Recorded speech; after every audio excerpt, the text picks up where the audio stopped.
கிறிஸ்துவில் பிரியமானவங்கள் அனைவருக்கு நன்மை வாழ்த்துக்கள். உங்களை காண்பதில் ரொம்ப சந்தோஷம். கர்த்தர் உங்களை ஆசீர்வதிக்கட்டும். உங்களை நினைக்கும் போதெல்லாம் நான் ஜெபிக்கிறேன்.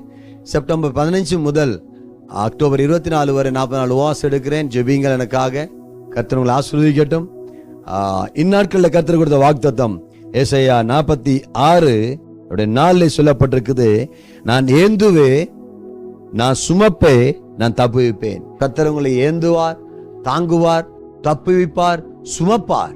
ஆமென். ஒவ்வொரு நாளும் ஸ்தோத்திரம். அவருடைய வேதத்தை நம்ம நேசிக்க நேசிக்க நேசிக்க கர்த்தர் நிச்சயமாக உங்களை தப்புவிப்பார், சுமப்பார், தாங்குவார், ஆசீர்வதிப்பார்.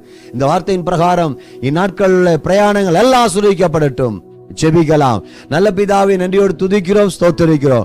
நீர் ஆசீர்வதியும், பலப்படுத்தும், தடைகளை மாற்றும், அற்புதங்களை செய்யும். ஆண்டவரே, தாங்கி ஏந்தி தப்புவித்து அவர்களை காத்துக்கொண்டு வழிநடத்தும்படி ஜெபிக்கிறேன்.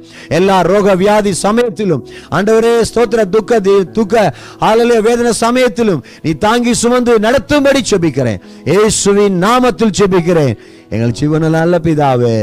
ஆமென், ஆமென், ஆமென்.